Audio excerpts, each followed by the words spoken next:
We're going to start this study session at 5:31 p.m. on Tuesday, February 20th. Mr. Domer, roll call, please.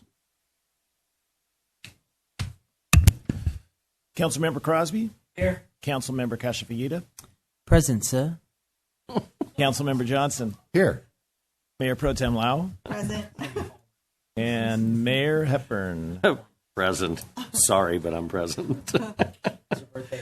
Good evening and welcome to the City of Laverne study session, council study session for the Stormwater Pollution Prevention Program. Exciting. Woo! Stormwater, which God knows we've seen it the last few weeks. So given the current storm system we're experiencing, this study session is timely. Mr. Domer, please call forward the staff member who will be presenting on the Stormwater Program. I wonder who that is. Oh, yes, I'd like to call forward Lisa Mr. O'Brien. Henley, come on. Oh, sorry. She's with our Public Works Department and responsible for the program. Please take it from me. Good evening, Lisa. Good evening, City Council and residents. I'm here tonight to talk about the stormwater program. Obviously, I ordered all the weather to go with it, so it's very appropriate. It's also known as the NPDES program for National Pollution Discharge Elimination System, or MS4, the Municipal Separate Storm Water Sewer System. And it's basically the fancy way to say this is the state's mechanism to enforce the Federal Clean Water Act. Excuse me. So the permit is created and enforced by the State Water Resources Control Board, the Los Angeles region, Region 4. The jurisdictions within it must comply or risk $10,000 a day in fines and unlimited lawsuit liability from non-government organizations. Order 2021-0105 became effective on September 11th, 2021, which drives most of our activities that we do now. And Mr. Mayor, members of council, if I can interrupt real quick. The $10,000 a day is actually true. So one of the first cities I was city manager for, I walked into a situation where they weren't violating any pollution, but it was paperwork that wasn't taken care of. And it was my budget at that city was about $3.5 million.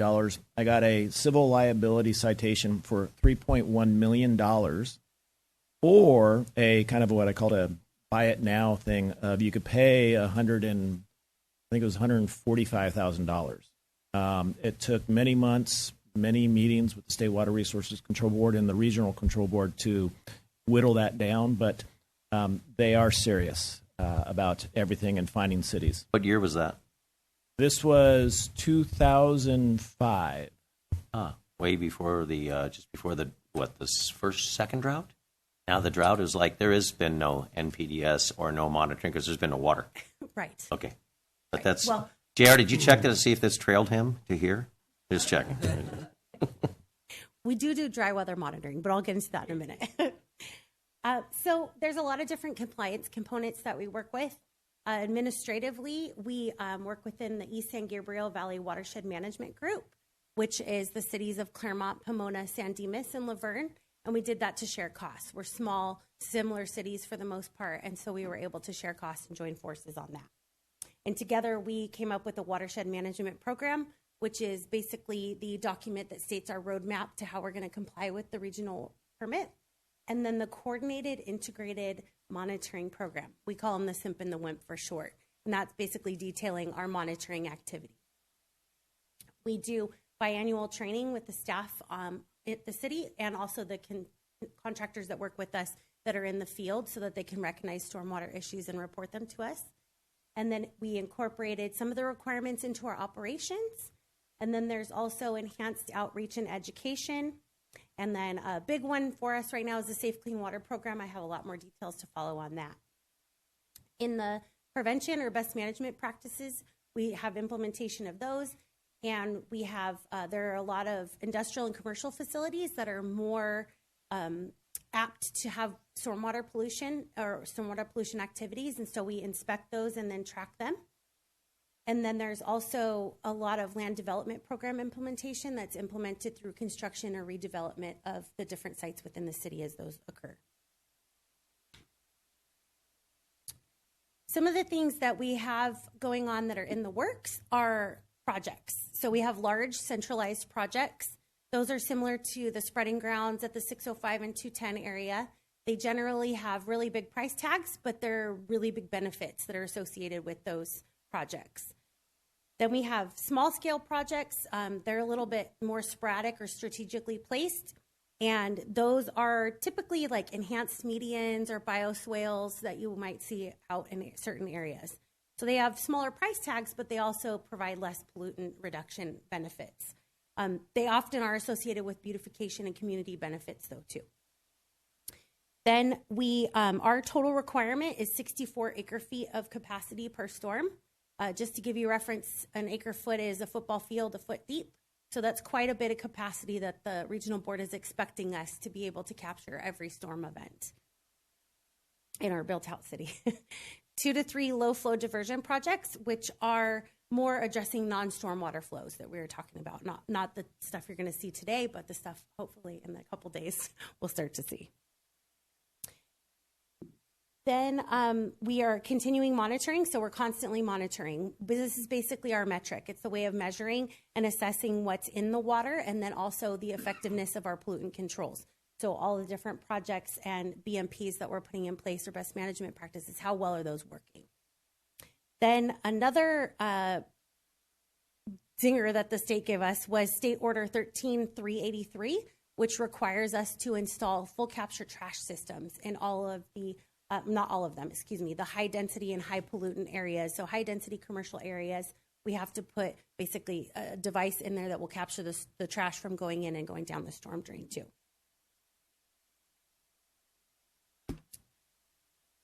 So monitoring results, I apologize.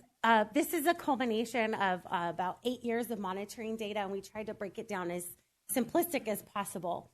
So the little red dot that you can see there, I'll try. Oh, there we go. Oh, it's not working on this one. I'm sorry. It doesn't. Okay, so that's the red dot. The colored dots are our monitoring stations.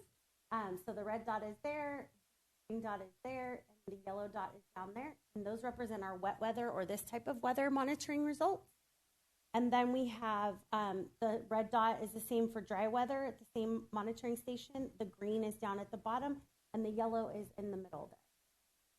So those are all of our monitoring stations. And the colors represent, the red is the more intense or higher pollutant areas. Yellow is kind of the medium ones. It's not always consistently a problem, but we're not out of the woods yet. And then the green ones are fairly good monitoring results.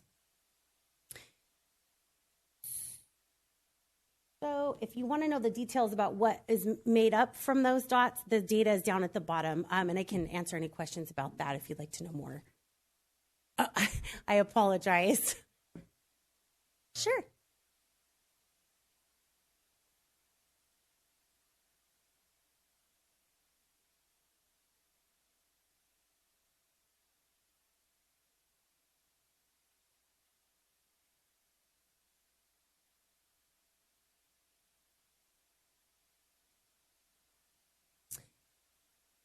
Yeah, so the 4 cities together work on basically monitoring and projects. So because we're 4 smaller cities, we don't have the budgets to be doing 10, 20, $50 million projects. So we try, what the regional board has said, basically through the approval of our WIMP and SIP that monitor, or the watershed management plan and the monitoring plan, is that we can take samples at these places, and that will be a representative of the 4 cities because they have similar land uses. So even though they're all in Laverne, they're considered representative of our 4 neighboring cities. And there's some question as to whether the projects will indeed count for the cities specifically as jurisdictions or as a group. Right now, the consensus is it will be for a group, basically, is how it's looked at. So we try to concentrate our efforts together with the other cities to get the biggest bang for the buck in the areas that percolate better. So a lot of the city of Laverne is either bedrock or a lot of clay, which is historically very expensive because it doesn't percolate well. So there are some areas, I'll get into it a little bit in a second, that we did a study to kind of see what areas were a little bit better or a little bit more reasonable to go ahead and have those percolation projects. And so we are working on trying to strategically use those resources to get the biggest bang for our buck in those areas. So the stuff that rolls out to San Dimas, once it basically, we would have to prove that it left our city pure to basically not say that they're involved at all. Yeah, exactly. Well, and the good thing is that there are multiple ways of compliance. So we can either pull water from the channel, and if it's positive, then it shows that it's okay, then it says, hey, what we're putting into there is not causing or contributing to exceedances. So you're good. Or we can monitor from the outfalls. And if the outfalls show, hey, that must be either pre-existing us, like the forestry area, or it's not ours, that's another way we can prove compliance. So there's multiple ways to kind of go about that.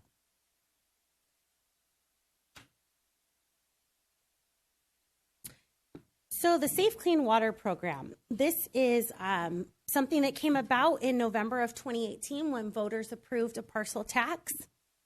And Laverne taxpayers contribute approximately $1.4 million annually to this program. Yeah. The regional program gets half of it, which is $700,000 a year. And that money goes into a pot that's allocated through competitive measures. So basically the Upper San Gabriel Valley Watershed Area Steering Committee takes a look at all the projects that have submitted for funding, and they review them and figure out which ones are the best, and then they allocate funding based on those projects and how they rank together. Then we have the municipal program, which gets 40% of the money, and that allocates, or that gives us about $560,000 a year, and that comes directly to the city for stormwater efforts, and we can roll those over for up to 5 years should we want to do a bigger project or whatever we decide to do with it. So the agreement for that renewal is going to be coming up, so stay tuned for that in the next couple of months. And LA County gets 10%. That totals about $140,000 a year, and that goes for management, staffing, workforce training, and outreach and auditing purposes. And Mayor, members of council, this is Measure W, correct? Oh, excuse me, yes. And in other places, like in Orange County and the cities I worked in, they don't have that set up. So this requirement and all these unfunded mandates from the state are a general fund obligation. So if the LA County didn't have Measure W, we would be having to fund this out of our general fund, and it's expensive and very difficult to do. So I wanted to put that plug in. Yes, and thank you for correcting me. We call it Measure W. The finance department calls it Measure W. The county really has pushed the Safe Clean Water title. So either Measure W is Safe Clean Water. The same, yeah, it's the same program. W for water, I guess that's an easy way to remember it. The regional competitive funding, the East San Gabriel Valley Group, which is those 4 cities, has we contribute about $4.5 million annually to the regional program. And these are some of the projects that we've received thus far, funded, approved. So we have the infiltration rate study that was regionally, that included more than just the 4 cities. We opened it up to the whole region to help kind of get a collaborative effort going. And that was $385,000. And that's what I had mentioned earlier when we were trying to find good areas to percolate and make sure that we use these other dollars as best as we can. The city of, Claremont, Pomona, our group, received money to enhance the Pedley spreading grounds. That was design and construction funding in $2.8 million. We also received $2.9 million to design a Fairplex. There's a Fairplex project hopefully going in Pomona. We received $900,000 at San Dimas to do a Lone Hill Park design. $1.325 million for Pelota Park design. Marchant Park in San Dimas received $675,000 for design, and then San Jose Creek Bikeway received $250,000 for design in Pomona. And then this is a rolling 5-year plan, so every year new funds open up, and that's why I put there's ongoing deliberation for future projects, basically all the time. The municipal program, that's the program that comes directly to the city, and we get $560,000 annually. As you can see, we spend some of it on administrative tasks, which are project management, software, education and training costs. And then we have inspections, so those commercial and industrial facilities that we need to make sure are doing their housekeeping practices and such, and record keeping and doing those things that they need to reduce pollution. We have to check on those. And then we are rolling over the bulk of it for future stormwater expenditures. Those future expenditures are those trash capture systems that I had mentioned, in addition to the low flow diversion projects and the maintenance on both of those items, and then monitoring, technical support, and auditing. So what we're trying to do as best we can is to reduce the general fund burden, as the city manager mentioned, to make sure that we can fund it as much as we can through this program. So how can we help prevent stormwater pollution? These things seem somewhat obvious and simple, but sometimes we forget about the impacts that the simple things that we do make. So picking up trash and disposing of pet waste is appropriate. Adjusting watering schedules. So when it starts to get rainy like this, turn your sprinklers down, because any excess water just becomes a vehicle to escort those pollutants right into the storm drain. Containing chemicals. Ensure chemicals from motor vehicles are contained, disposed of properly. City Hall, we have some, right now maybe not because of construction, but we usually have some oil pans that you can use to dispose of them properly. And also at community events, we carry those supplies and also information and education.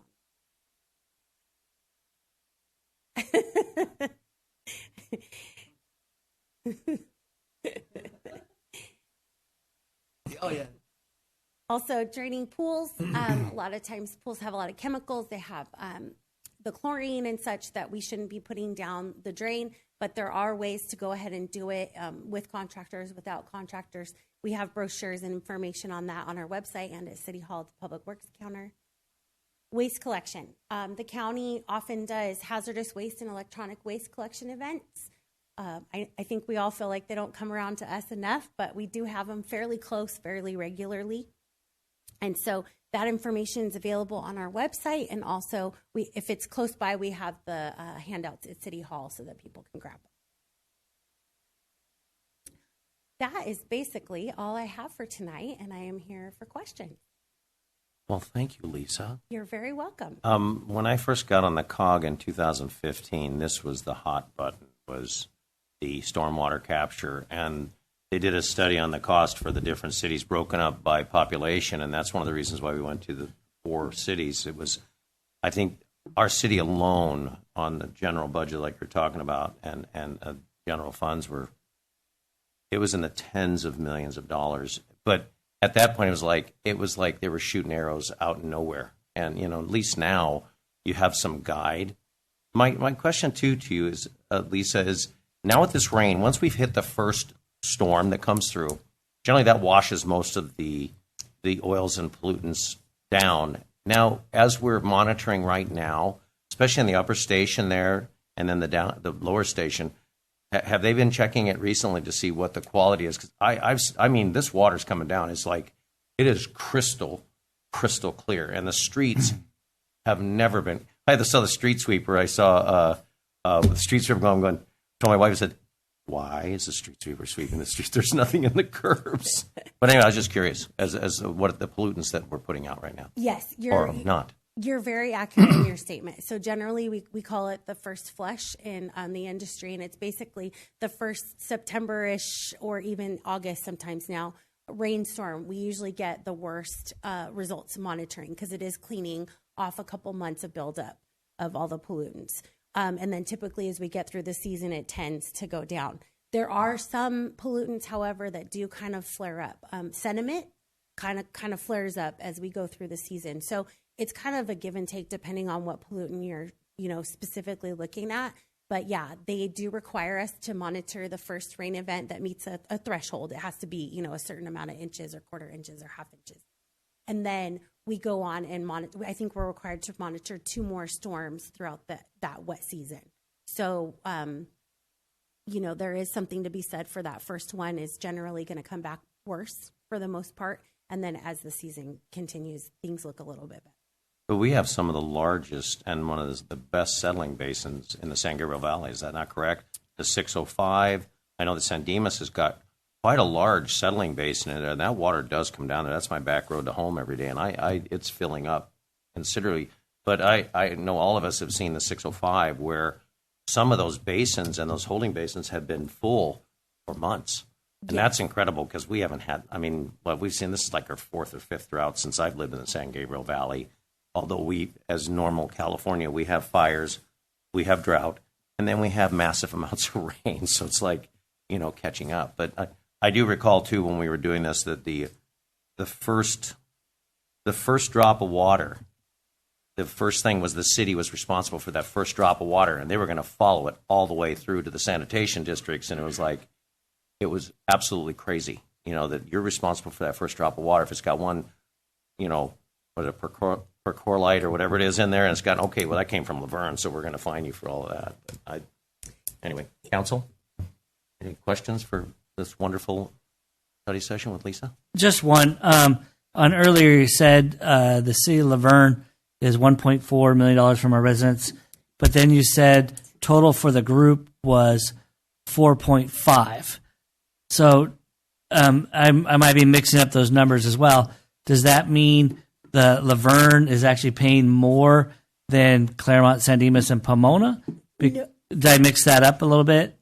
So it's done per parcel. So per impervious ground. So concrete and sidewalks are charged on personal properties. Mm-hmm. So if you have a ton of lawn or you have a ton of gravel, that's not going to be charged. What they're charging for is the impervious pavement.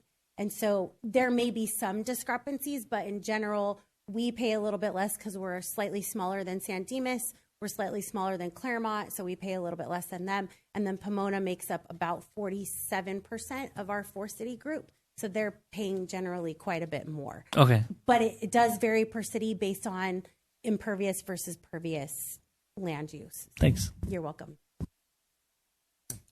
Cash? No, thank you so much for the presentation. You're I learned something new every day. You're very welcome. Appreciate you. Nice time. Thank you. Thank you. Happy birthday, Tim. I appreciate your coming out, and I'm thankful for all the rain that we've received. Thank you. Mayor Pro Tem Lau. Just thank you for the report. It was very informative. You're As usual, Lisa, thank you very much. We're going to now open up public comment. Does anybody wish to speak on this item? You're just glad you live on a cul-de-sac that's sloped down towards the street, so the water goes right out. Right, Bill? Well, with that, nobody online, we're going to go ahead and close public comment, bring it up to dais. Any other questions for staff? Thank you very much. We really appreciate it. Yes? sorry. You're welcome. No, it's one of those things that was really dicey when it first started. And as our cities got together, and they actually really hammered it out, the fact that no one's going to be able to afford that kind of money for storm capture or changing the way we do things. But in the long term, if we keep putting the money together, we could do some basins, some collect basins. And like we've been doing, cleaning out our collecting basins, making sure the water's flowing where it needs to go, and just knock on wood that we've, like Rancho Palos Verdes, our soil is pretty tough here with clay, and we do have a lot of, Claremont and even our areas, the rock in the soil, it keeps us pretty tight. So, but the water does percolate up in North Laverne and South Laverne and the middle of Laverne. We do have a lot of underground water, and it's going to start percolating up again because it's so much right now.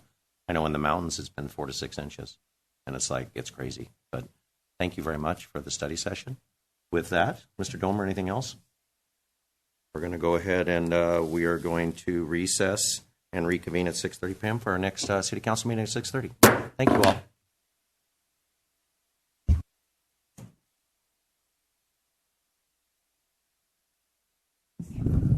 Yeah. We're going to go ahead and call the meeting to order tonight at 6:32 p.m. on Tuesday, February 20th. I want to remind everyone that per the city's rules of decorum, all speakers, members of the audience, and council members are to conduct themselves with decorum and to not engage in conduct that interrupts the orderly conduct of the city council meeting. At the last meeting, the city council authorized public comment for consent, public hearing, and other matters, items on the agenda through Zoom. However, I want to remind everyone that since the city allows public comments at the meeting by those physically in attendance at the appropriate time to include general public comments.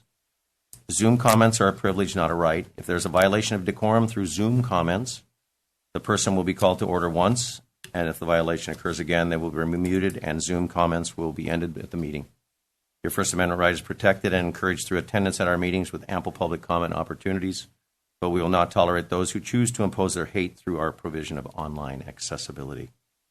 Tonight, we are very pleased to have once again one of our proud veterans, James Blackstone, Marine Gunnery Sergeant, will conduct the Pledge of Allegiance for us tonight. Mr. Blackstone, if you please.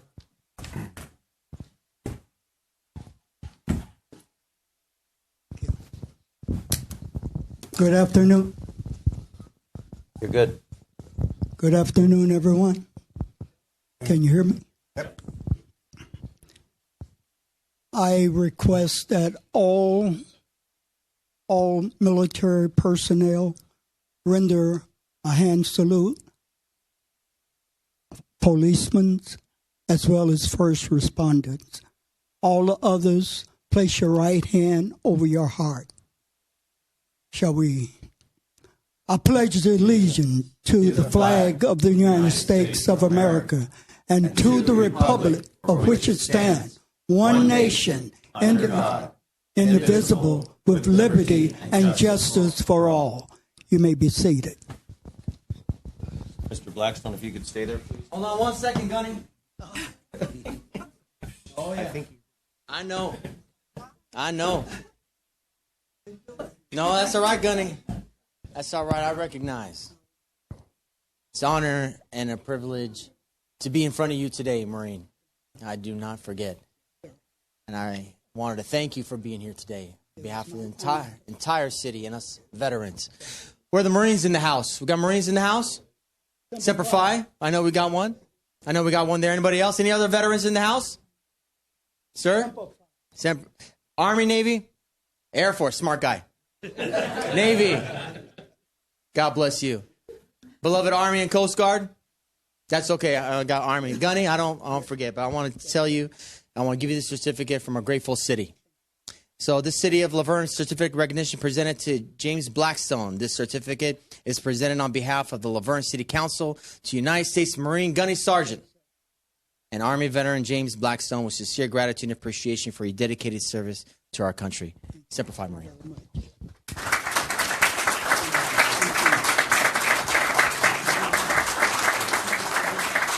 I say the word gunny a lot because if you're a Marine, when you hear that the gunny's coming around the corner, you're gonna lock it up real quick. Real quick. Officer, enlisted, I don't care. The gunny shows up, it's game over. That's right, Marine.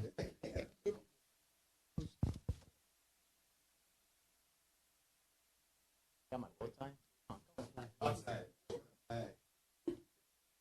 Bow ties on there.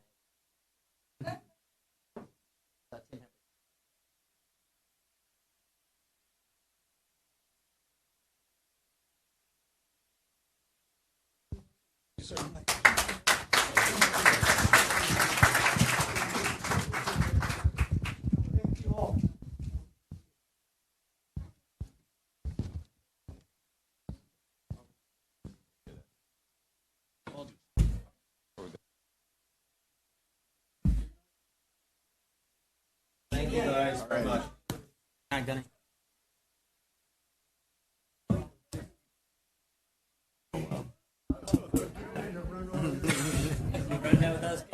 That's it. Make sure he's got everything with him. Thank you, Mr. Alvarado. Thank you. Thank you. Army brother.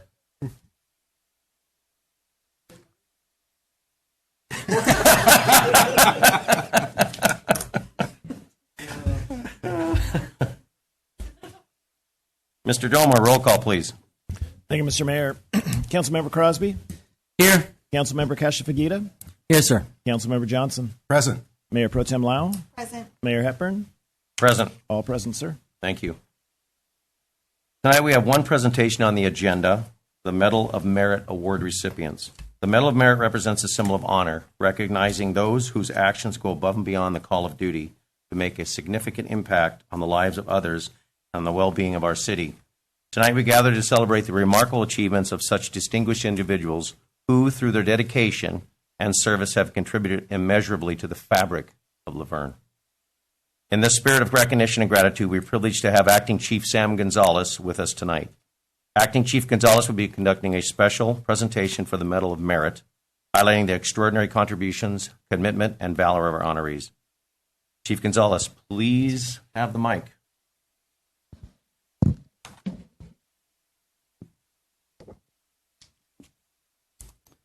Thank you, Mayor.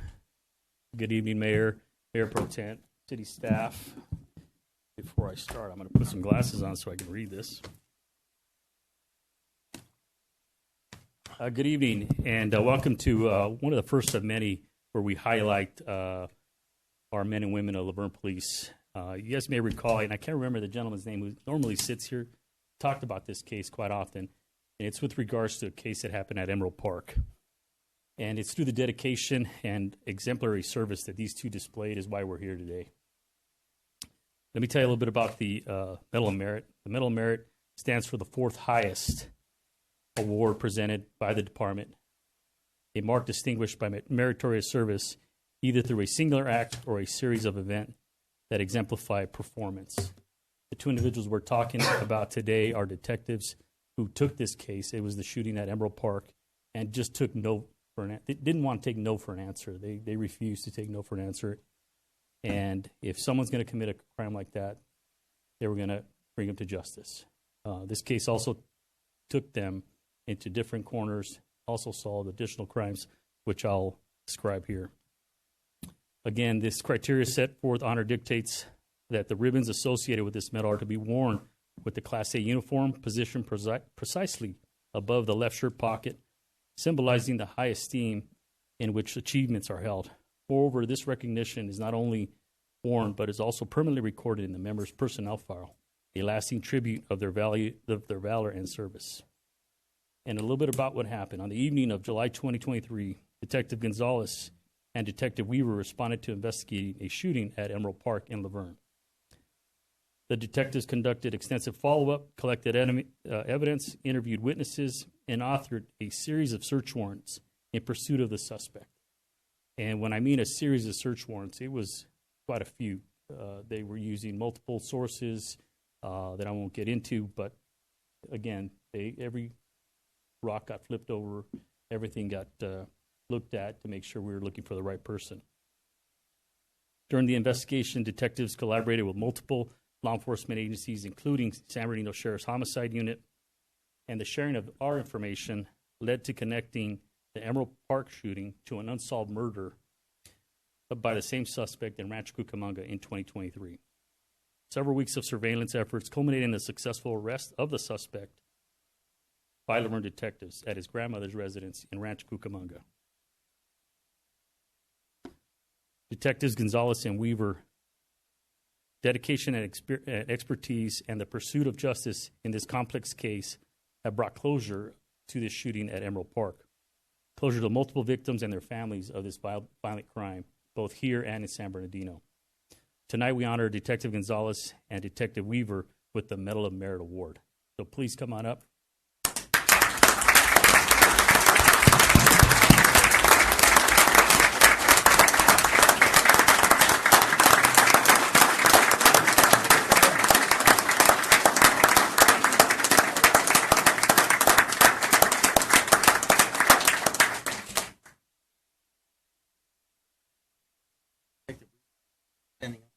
They're about the same height, though.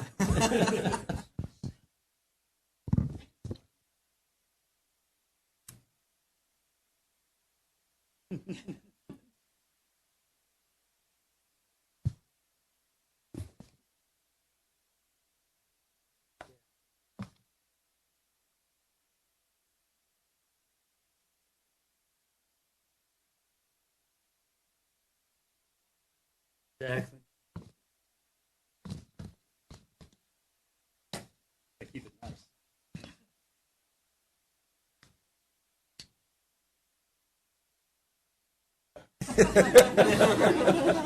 It's okay, Chief. We're all challenged. Yeah, you want to come up here? Compared to him, we're challenged.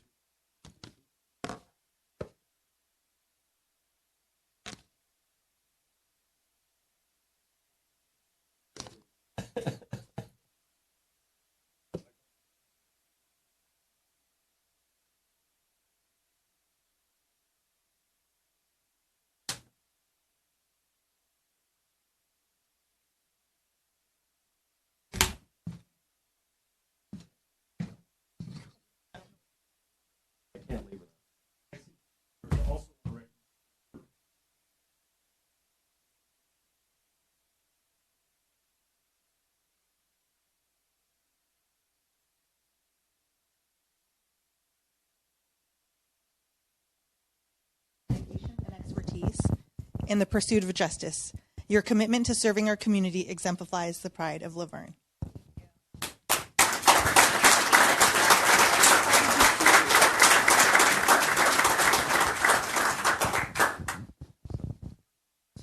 Like standing next to my sons. Mr. Weaver. City of Laverne Certificate of Recognition presented to Medal of Merit recipient, Detective David Weaver. In recognition of your dedication and expertise in the pursuit of justice, your commitment to serving our community exemplifies definitely the pride of Laverne. Thank you.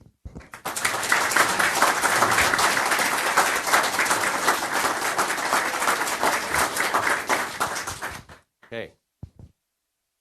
I think the family, we want to get the family. Why don't you get your people? Yeah.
We'll do more after. Okay.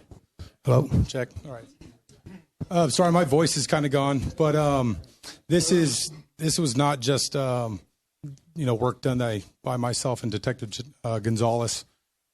This started with how well the dispatchers took the call and put out the information to the responding officers that got to the scene, were able to lock it down so quickly, and help our victim get to the hospital and secure the scene.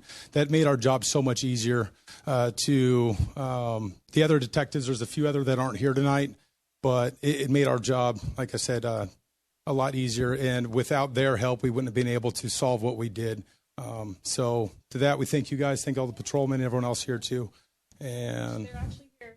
Some of them are, yes, but thank you guys. And thank you to Weaver for dealing with me at 1 o'clock in the morning after he woke me up. So, thanks, guys. You know, it's just a testament to the amazing police department we have under the direction of Acting Chief Gonzalez and all the team here, because as we have council, we have, our directors in our city, we have police department, and they all work as a team. And every one of us works as a team, and it's just the testament to what you guys do and to get these things done to protect our citizens, but also protect other communities. And with the relationships we have with the other agencies, we do a really good job. So I really appreciate it on behalf of our council. You guys have done an amazing job, but it takes everyone and everybody's effort, and we have an amazing police department, and you guys do a fantastic job. So we truly appreciate that. Thank you very much.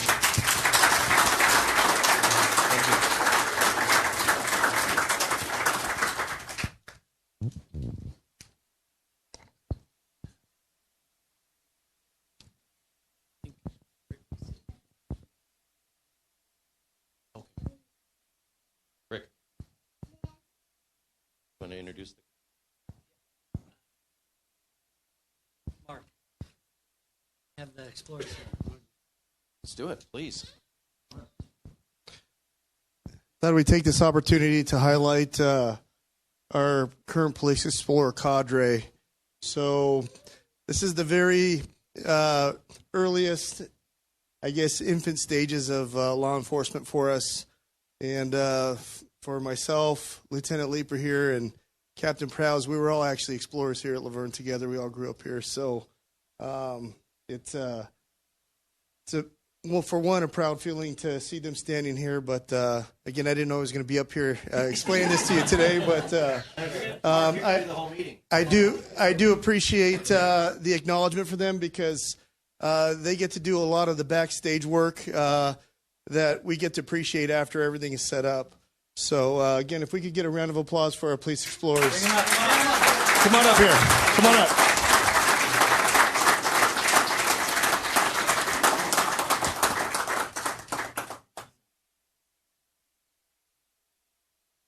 Come on down.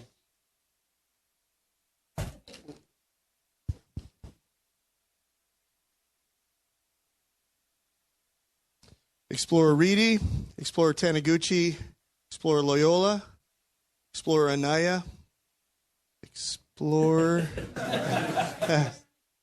Hughes, and Stone. So thank you and welcome.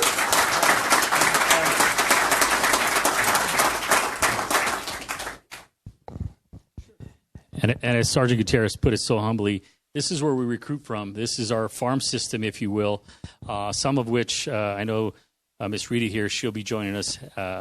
She'll be ripping that Explorer patch off and coming as a cadet. And then from there, hopefully we'll keep her as a police officer, and then it goes down the line. But several of our police officers here were once in these uniforms before, right over here as well, and move on to law enforcement. So this is... Lopez.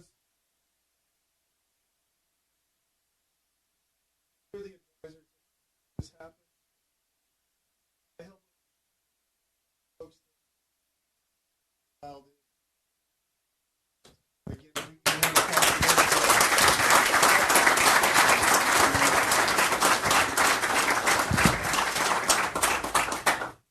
that's horrible.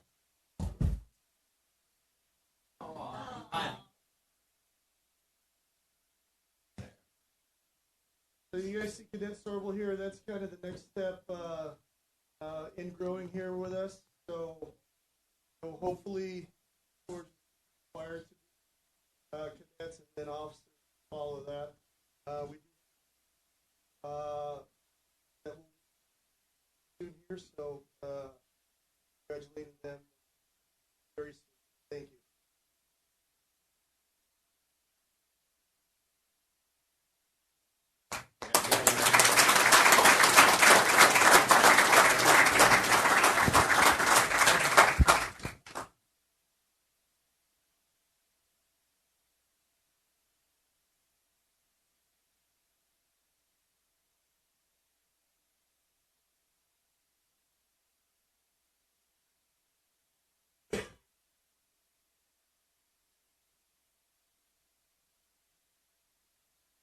We're going to move to an item that had one of our RSVPs pass away. We're going to move that to the front. Here, I think. Mel Sauls, a loving husband, father, grandfather, great-grandfather, and a cherished member of the Laverne RSVP. Mel, a distinguished veteran, served in Korea, passed on February 6, 24, with his beloved fiancée, Carolyn. Mel was badged as a member of the RSVP program in December of 2022. Contributed his time and energy to various tasks, including SCAN. We ask that you keep Mel's family and friends in your thoughts and prayers as we mourn the loss of a dear friend, dedicated member. Chief. Thank you, Mayor. At this moment, I want to present Carolyn a bronze medal that we were supposed to honor Mel with for his service. And obviously, volunteerism is huge with Laverne. And this is from the White House. And I'll read the story here, what it says here. The American story depends not on any one of us, not on some of us, but on all of us. I congratulate you, Mel, on taking it upon yourself to contribute to the public good. And I am proud to present you with the President's Bronze Volunteer Service Award in recognition of your 214 hours of service to this great nation. Obviously, this is in 2023, so this is for his service and dedication last year.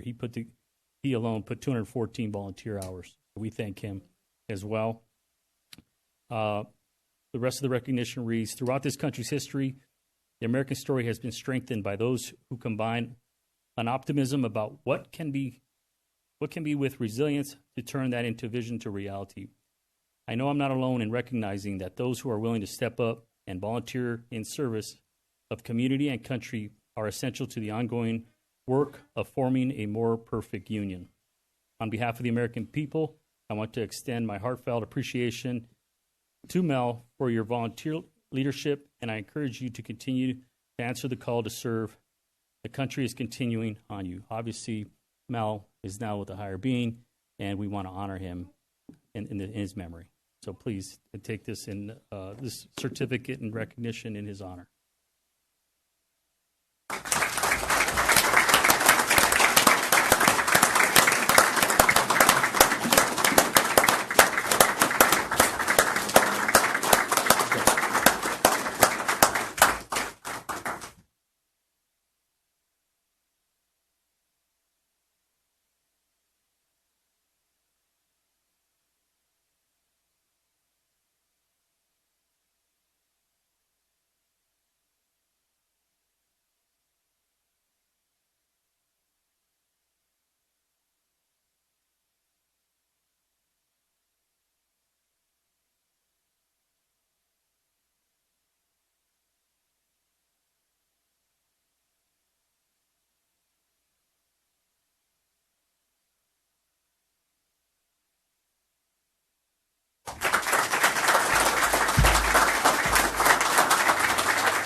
It's amazing what our RSVPs do for our community, but also for our police department. Without them, we couldn't function like we do, and we really appreciate that. And the loss of one of our RSVPs is a major hit to a family, and it's truly a family.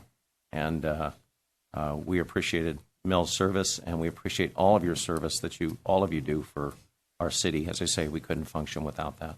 And again, condolences to the family, and may he rest in peace, and thank you for his service to our country. So thank you. We're going to take a 5-minute break here to let everybody clear out and get out of here, because the kids are about ready to fall asleep over here. They're almost running out of a program on the phone, so we know how that is, okay? You know, Paw Patrol, when it ends, it's not a pretty sight. So anyway, thank you for all coming that are part of the families. Please come over this way and enjoy yourself. Thank you for coming. We'll reconvene in 5 minutes. Anymore.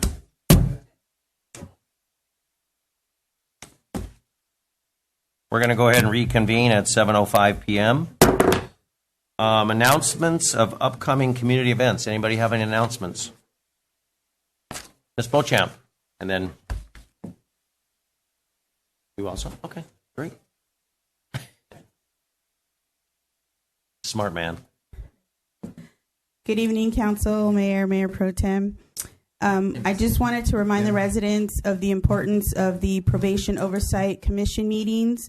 They take place every second Thursday of each month from 9 a.m. to 1 p.m. So the next meeting will be on March 14th. The reason why it's important for people to be paying attention, there was a very extensive article in the Pasadena Star News that discussed the certain locations were unusable, uninhabitable for the juveniles, and so they're going to be closing facilities.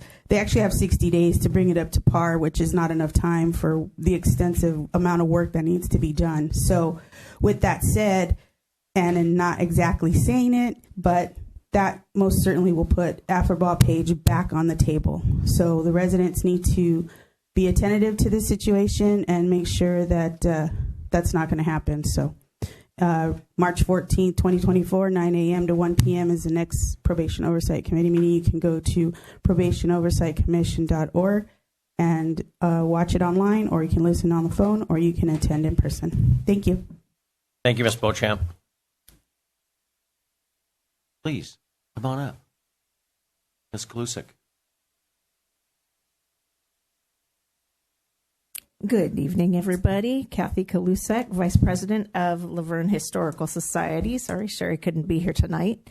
But I wanted to remind everybody that we have our Get on the Bus tour this Saturday. There'll be 2 tours, 8:45 and 11.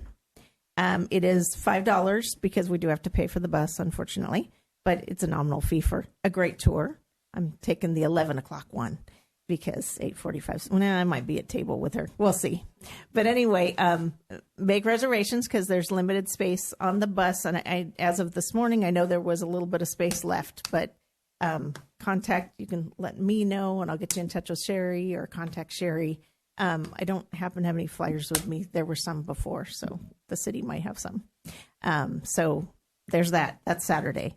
Wanted to also let you know that we've got another display case in the community center, and it's a really fun display of a salt and pepper shaker collection that one of our longtime residents had. So when you get a chance, check it out in the community center, and there's a story there and everything, and it's fun to look at. And then lastly, of course, we got to get those memberships going.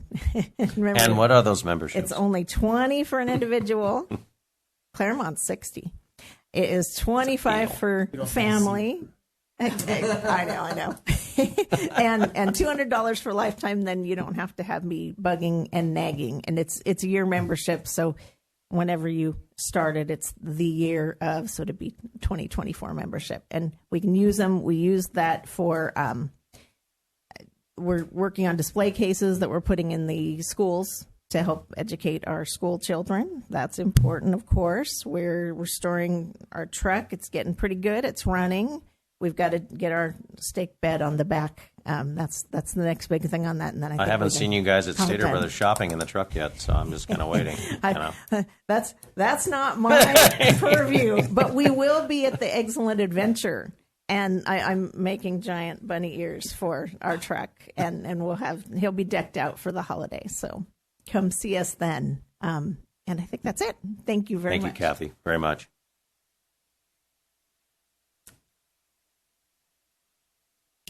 Good afternoon, Council, Mayor Tim, Pro Tim, sorry. I represent the Antioch Church of Pomona. And we're having a fundraiser, a chili cook-off. I know a lot of you like chili. So come and support us at 2343 North San Antonio, Pomona, California, 91767 at 1 p.m. on Sunday. The donation is $20. You get to taste some chili, and you get a couple of tacos that come with it. And we're going to have different vendors. So if you want to, get some different items from our vendors, you can support them. And we look forward to having the community. This is one of our first community outreach of the year, and we really would like our sister cities to come and support us. So we appreciate you for giving us the time. Again, if you want any information, you can go to our website, antiochpomona.net, ANTIOCH, Pomona, POMONA.net. And then you can click the chili cook-off and you can donate there and get your ticket. And you can come out. We look forward to seeing you all. And we're happy. We're excited. And, yeah, thank you so much. You didn't bring any samples? You can get samples on Sunday. We will have there you go. Different types. There so you go. Can come support us. Thank you very much. Appreciate it. Any other announcements? Upcoming events?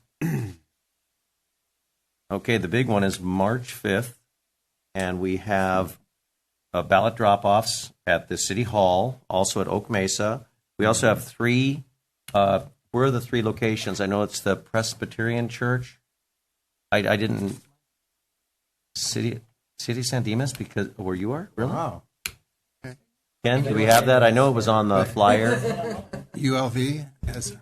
So what we did is agenda item number 4 is a primary election information. Oh, that was and where has you the saw it. Okay. information Probably in should there. look at that So again. in-person voting is at St. John's Episcopal Church, the Lighthouse Baptist Church, and University of Laverne Abraham Campus Center Ballroom. There's vote by mail and mail ballot boxes. We have one outside City Hall, and the other one is up at Oak Mesa Park. So no excuse not to vote. So it's all there. Thank you. Any other announcements? Council, any announcements? Upcoming events? Somebody's birthday. What? Who is it, Steve? Could it be someone with a bow tie? Oh my God! Well, Wait, you know what? Dude, that it's calls Cash's for it. birthday? No, it's yours. I won't be here for mine. You're going to make me blush. Yes, on a count of 3, let's all wish our good mayor a happy. I won't say how old he is. 67. He did. I didn't. Good job, Steve. You know what? Happy birthday, Tim. And on a count of 3, we're going to wish him a nice happy birthday for our awesome city led by an amazing man. All right, 1, 2, 3. Happy birthday to you. Happy birthday to you. Happy birthday, dear Tim Hepburn. Happy birthday to you. Thank you. Many more, very friends. much. Many more. Good job, Steve. Okay, as I turn red, but that's okay. Whatever, you know. My side's kind of sore. Oh, well, I've done it before for everybody else, so turnabout's fair play. So, okay, we move on to, let's see, consent calendar. I've had a request from Councilmember Crosby to pull item 3. So we'll pull item 3, but we will, is there any other items been pulled, Mr. Domer? No, Mr. Mayor. So with that, do we have a motion for the rest of the consent calendar? Second? Second. Vote, please. That item was approved 5-0. Very good. Now, we will go back to item 4, which is, 3, council member salaries, second reading, ordinance number 24-1125. And I think, Mr. Crosby, would you like to explain why you pulled that item? Yeah, I just want to make sure it's pulled that I believe we've had this on our agenda for the last 2 council meetings, but just want to make sure that it doesn't get passed just through the consent. It is an item that talks about our salaries, and I think that should be a standalone item, not a consent item. Thank you. Any other comments on this one? Before we go to public comment, we'll go ahead and open the floor for public comment. Is there any public comment on this item that was pulled? Nothing online? Well, with that, we're going to close public comment, bring it back to the dais. Any other conversation on this item? I'll ask for a motion. Motion. Second. Vote, please. Item 3 of the consent calendar was approved 5-0. Very good. Thank you. Now I move to the public hearing. We have. Are you two okay over there? No, you want to sing again? Me Or and what? my As the esteemed member of our community, Lori Johnson, said, "Could I have more pepper on my salad, please?" Yes. Looks like it. Doesn't he? That was good. That was good. Okay, with that, we have one public hearing, the weed abatement protest hearing. City Manager Domer, please call forward the staff member who will be reporting. Thank you, Mr. Mayor. I'm going to go ahead and take this one. On February 5th, the City Council set tonight as the official protest hearing for property owners who were mailed a notice of required weed abatement. An owner has the opportunity to be here tonight to protest that. Council can take action if so desired. Otherwise, what the council is asked to do is direct the Los Angeles County Agricultural Commissioner, Director of Weights and Measures, to abate the nuisances at the declared property. We also have a representative tonight from the LA County Department of Agricultural Commissioner, the Weights and Measures, and that is Inspector Roseanne Centeno. If she needs to answer any questions, she is available here. Otherwise, we will, Mr. Mayor, ask you to open up the public hearing to see if there's any protests. Take any Would public she like to comments. come speak first and just an overview before we go to public hearing? Just kind of give an overview. Let's meet Roseanne. Let's meet Roseanne. Welcome. She made it. Hi.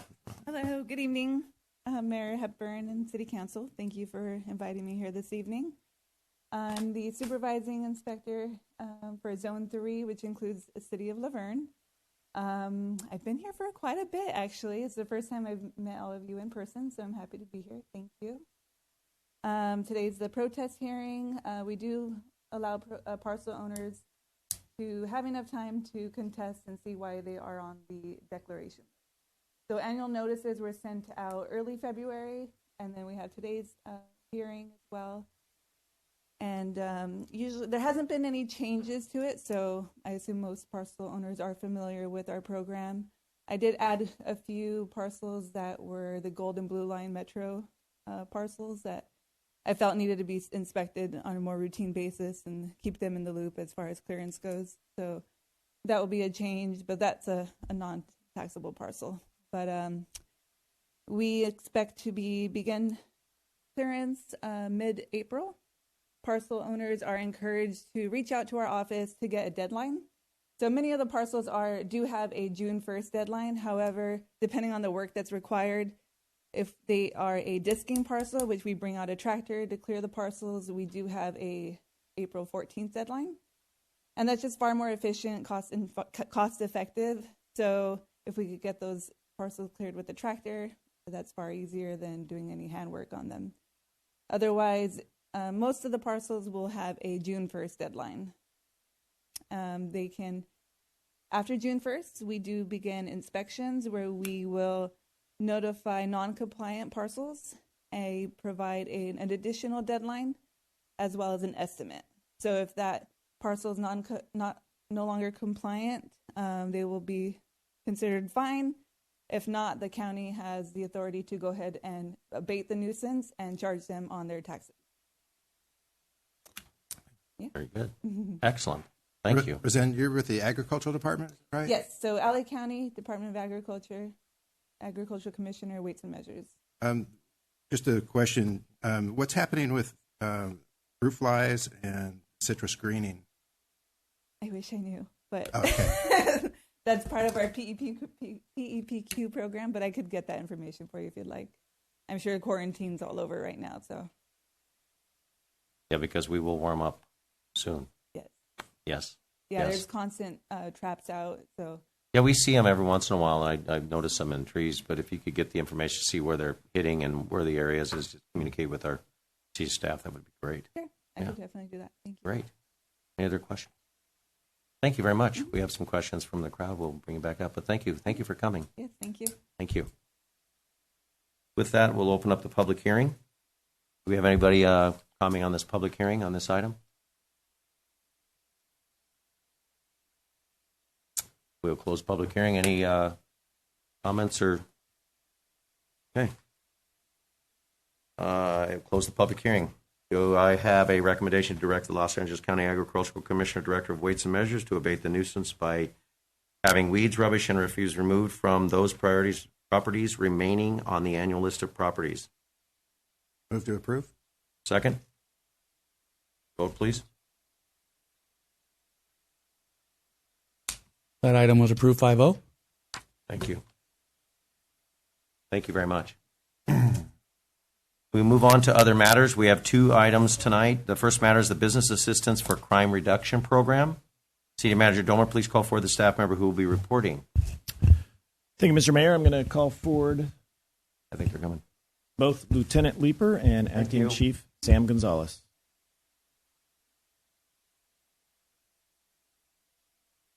I'm going to break this thing. I'm sorry, I'm a little tall. Good evening, City Council, Mayor Pro Tem, City staff. I have nothing cool like you guys had already tonight, so but I think it's still pretty cool what we're doing. So we, the department is proposing and looking for guidance tonight from all of you. What's commonly referred to in some agencies as a crime reduction through environmental design. We have coined it our backer program, and the reason why is we back our businesses in the city, and I think marketing is an important part of this strategy. It stands for it's a business assistance for crime reduction. So tonight, I want to introduce you to the program. It's aimed at enhancing public safety for our businesses. We think that it will help our economic growth in the city as well. And again, I'm looking for your direction on the implementation of the program. The overview of the program, our goals are to foster a safe community with our businesses and those who live and work and visit in Laverne as well. There's some community and economic benefits to this program. It enhances the quality of life for the people that are in Laverne, people that visit Laverne. It's also going to attract new local commerce, and it'll promote Laverne as a place to visit and live as well.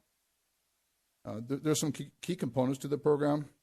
Many of these programs are sort of cookie cutter, but we wanted to customize it to our city and our needs and our culture here, which I think is very important. So part of that is the infrastructure and how we really focus on technology. Sometimes we sort of grab onto things that are old, but I really want to push the technology side of this because it changes fast, but along with that, that technology, just like our department, is changing quickly. We want to look at not just enhanced lighting and security cameras, but some internet options as to how we can use cameras and other technology to be able to see crimes as they're occurring. Great part is it will require no additional personnel to our staff. We can use existing staff that we have in each of the departments. One of the really important things is it's a holistic approach. It's not going to be just the police department. We're going to need planning. We're going to need building. We're going to need our fire department. It has to be all of us that are ingrained in this. But more importantly, it's you, City Council, that we need to support out in our community to show our folks what we're doing to help them. There's certainly a frustration with our businesses. It's no secret that in LA County and the state, we're not getting any support from our DA's office. We're not getting support from the governor. And all of you have been so supportive in that process to get us what we need. And this is a sort of part of that. So talk about partnerships and collaboration. We want to collaborate with some of our local businesses, possibly a window glazing company, a security company, or other discounted services we can offer to our businesses to bring some security upgrades to our local businesses. There's also an educational component. The marketing and the workshops that we'll provide, not just with our department, but with our other city departments, is important for this, to teach people how we can empower them to secure their businesses in a better way. It could be something simple as a sign that says no cash kept on site at nighttime, or increasing some lighting, or other ways that we can empower our businesses to take control back of feeling victimized as they have the last couple of years. We would phase the rollout. So initially we would have to form the program. It would take 1 to 3 months to build the program, build out policies and procedures and application process, the staff that will be part of that. But once that's approved by the backer team, we'll outline, with your approval, hopefully a budget that we can look at forming this. So maybe some other potential sources of funding, if we can get some state or federal funding for this to partner with us. And then your role as city council members to move this forward into the community to advertise it. I think the biggest part of this is the advertising component, because many times the complaints are, well, we don't know what Laverne's doing. We've heard them sit here in the council meetings and say that. So, but really the grassroots efforts by council is so important for what we do. So what's next? You've heard the steps on how we identify and form the team, finalize partnerships, and start this as a potential pilot launch. I'm looking to seek direction from you, the City Council, as to how we can move forward with championing these safety initiatives. thank you for your time, and I would love to have any questions from you if you have any. Very good. I'm really excited about this, actually. I think it's a perfect time. And as we've talked about, we did not have an election, so utilizing those funds to basically the catalyst and get this thing going. So no, we really appreciate that. I think that the time and the place is now. So council comments before we go to public comment or public comment? We're going to go to public comment, and we have some more questions for you. We're going to open up public comment on this item. Anyone wish to speak on it? Ms. Beauchamp.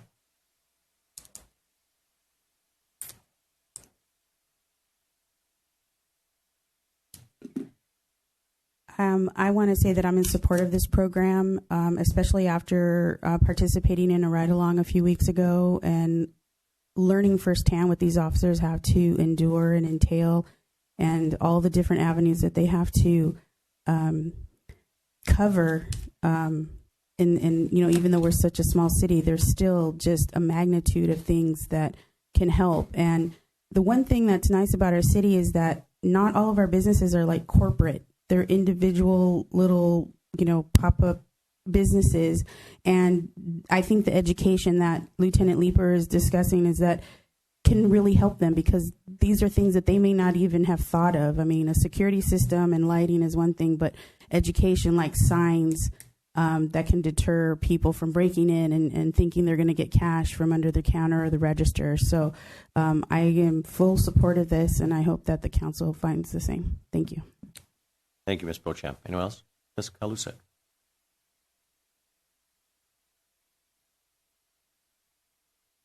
Kathy Kalusek, 3rd Street. Just wanted to say that when I saw this on the agenda, I was really excited. So I'm all for it. If you need citizen help and insight, I'd be happy to be on a committee for it. I think it's great. And thank you to our police department. They're the best. Thank you. Anyone else wish to speak on this item? We'll go ahead and close public comment, bring it back up the dais.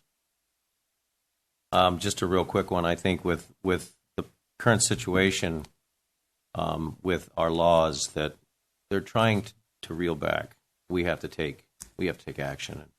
I think once we see that we're taking action with our community, with our residents and our businesses, that people are going to think twice about coming to our community and doing things that they shouldn't be doing. And this is a very good start, and I think it's going to work out really well. So, council comments from Mr. Lieutenant Leeper. Thank you for your presentation. All for helping out local businesses. I know our councilmember Cash spoke about about the when they're canceling the election and using that money, and the one piece of the film on some of the windows so they can't break in to jewelry stores or valuable stuff. Not every business is valuable because everyone isn't. I really appreciate the comments that our residents said too, because a lot of our places are mom and pop places where it's their sole income, and that we need to help support our local businesses and attract more people to come. By us doing this, we might even attract more businesses coming to Laverne because it's such a safe city, and that we're out here to help them. Our police is out there to help them. So I appreciate this, and like to help move forward with it. Thank you, Councilmember Garland. Councilmember Cash. No, thank you, Lieutenant Leeper. I appreciate you and Chief and our city manager. We've had this discussion, and I'll look forward to hopefully getting this off the ground sooner than later. Whatever is needed from us, or definitely from me and the council, we're going to make it happen right away. Whatever is needed to get out there and protect the community. I know we talked about one of the things is some of the education piece that I was made aware regarding the alarm and response to alarm. How many calls for service our businesses get per year? I don't know if we can increase that so that we don't charge them a certain dollar amount. I understand it's a heavy load sometimes as well to have an officer respond and do that, but at the same time, there is some disconnect regarding the alarm company and the actual owner. By the time that gets there into the police department, minutes go by before officers can respond. So I don't know if that's part of the education piece on there. I can respond to that.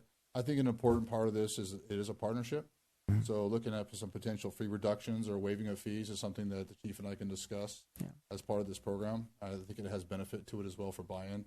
But that is great to hear that. I do take direction from council, so I'll call Chief Gonzalez up on that. Yeah, we have to really look for your direction due to the fact that the alarm calls and our responses is done by ordinance. Okay. So we would have to make some adjustments. But if that is the council's direction, then we would have to move forward with that and perhaps having a study session on what that would look like to revamp that. But it's a little different than what we're actually looking for in the backer program. It's probably a different step that we would want to take. Alarms are a completely different aspect. What we're trying to accomplish here with the backer program is essentially deter crime. Don't come to Laverne because we're going to make it harder for you to commit a crime. And that's simply put, really, but it's really more so that we can enhance technology and glazing and other measures, maybe bollards for certain businesses. That'd be great. Things of that nature. Fortify it. But I think alarms is a separate conversation because, again, that's done by ordinance. So Great. we would have to, but again, we're here to seek your direction. Cool. Well, City Manager, if we can have that conversation later down the line as far as what we can do to kind of add to this and support our law enforcement partners here and to help our community and our business owners. Councilman Cash, if I can, Yes. You spoke with marketing. One of the things you're going to see in the coming weeks is we, under Chief Gonzalez, we're vastly expanding our media channels. Okay. So you're going to see not just on YouTube, but TikTok, Facebook, and Instagram. You're going to start to see some more of the programs that we are doing, some of our DUI enforcement, some of our traffic stops under working with Holly Savage, who runs our media team. And so part of this will be, and when I say media, you'll be so impressed by what they've done. It's amazing the work they have. So He's going to have you bench pressing 500 pounds I right wish there. I could, sir. I've seen you hit that gym, man, hitting that 500. One day, maybe. We got that 32-inch waist, man. I ain't even mad at that right now. I'm just hating a little bit, but that's okay. Keep it up. You look great. I appreciate you, sir. Yeah, man. But along with that, marketing is important. Roger. And, like the mayor spoke about, when word gets out, it used to be when I was a young cop, they'd say, hey, I'm in Laverne, and no wonder. We were heavy on enforcement. We made a lot of arrests, and we prevented crime through action. Now we're so taxed with calls for service, so finding other ways to be creative. And it could be as simple as cutting down bushes. I look at the Choose parking lot, and half the lot looks great, and half the lot looks like it's like a jungle, and it fosters crime. And so we have to be creative and partner with these businesses to prevent some of this stuff, increasing lighting and things like that. So some stuff is simple; it's just partnering. But some of the stuff we can talk about, the higher level stuff. Cool. Anyone can help. Thank you. Councilmember Johnson. Yeah. Corey and Chief, I know that the council's offered a reward for arrest and conviction. Has that been utilized at all? Is it? Just as of recent, and I want to say it's probably been about 2 weeks since we recently renewed that reward.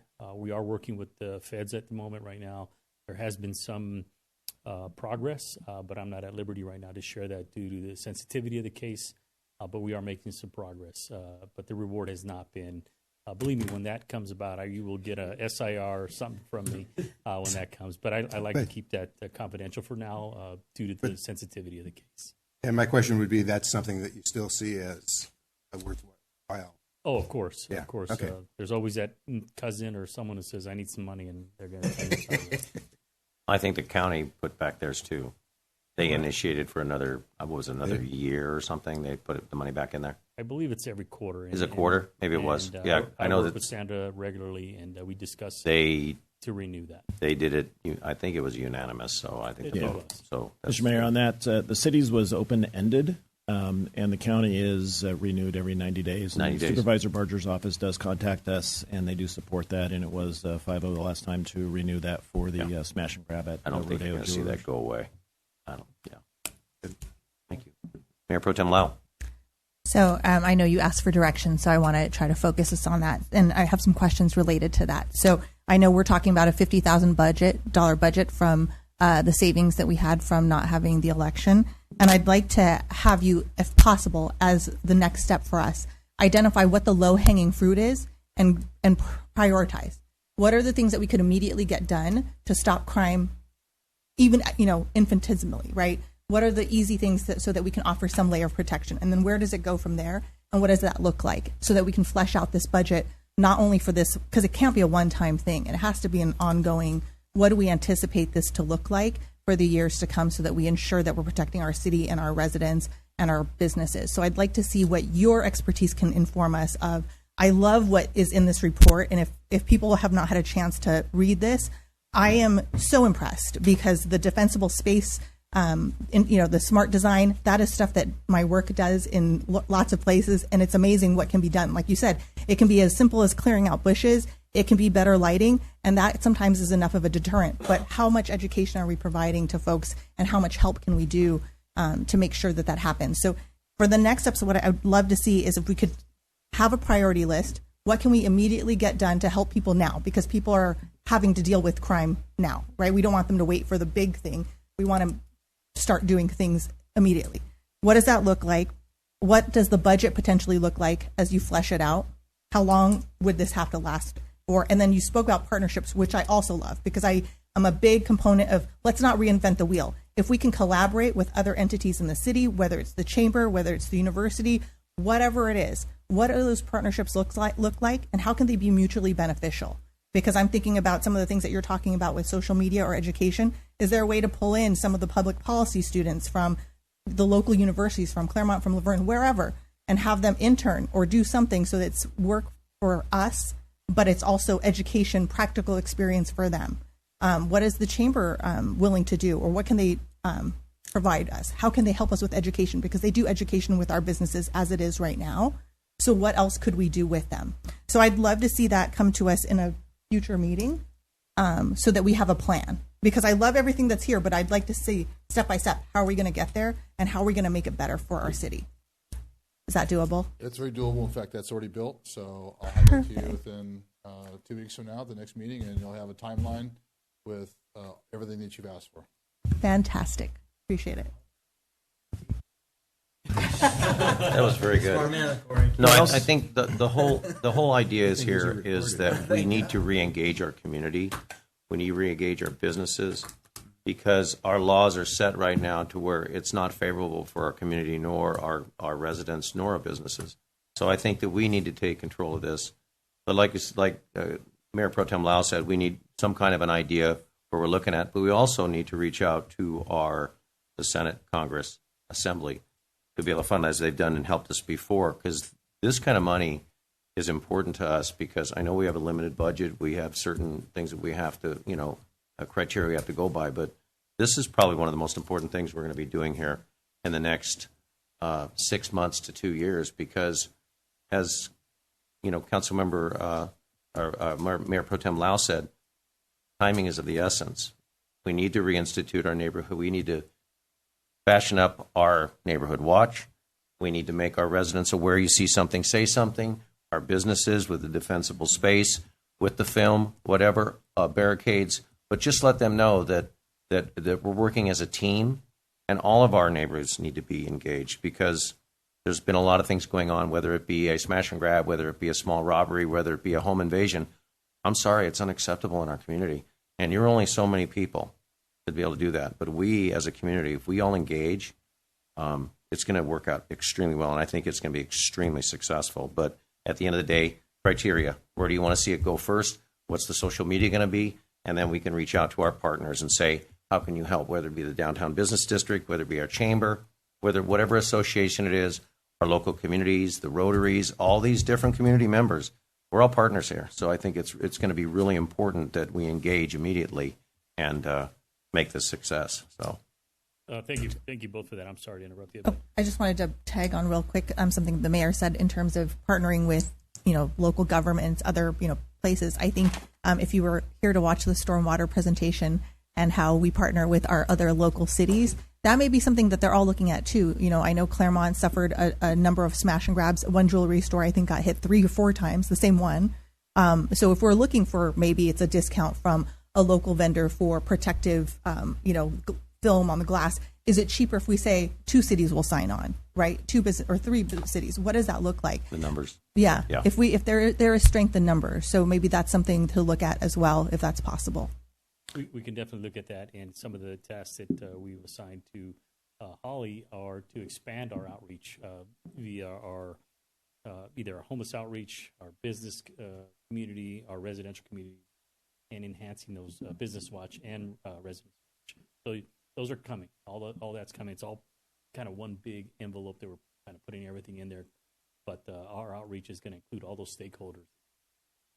And as we stated, I want to be the city that these businesses want to come to, as we've been experiencing with other cities, whether it be San Francisco or our sister cities close to us right here, that businesses are leaving because of the safety issue. That is unacceptable. I don't care what anyone says. That is unacceptable. I don't care what community it is. Closing a business because of the fact that that's not safe for the employees nor safe for the police department or any of the residents, that is unacceptable. We cannot have that in our communities anymore, and we need to. This is a great step to start to combat that and let people know, you come into our community, you're more than welcome to enjoy our services, enjoy our facilities, enjoy our restaurants, enjoy our shops, but not to do harm, you know. I agree with you 100%.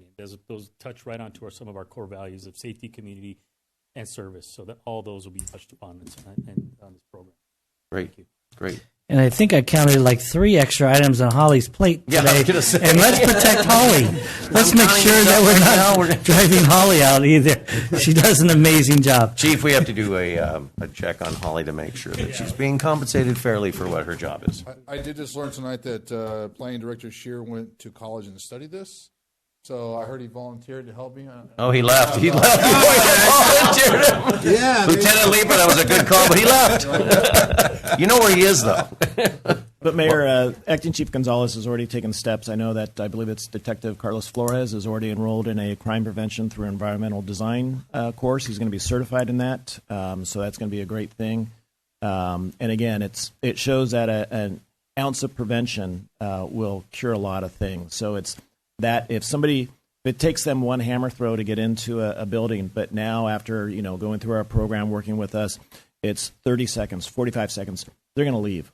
They're not going to come back. So, well, and I think too, our partnerships between our city, between our public works, community services, community development, all of our departments, we can work. We all work together, and we're actually working better as a team. And our finance department to make sure that we're she's releasing those funds for us to make sure this all happens. But the boss over there, we got to make sure.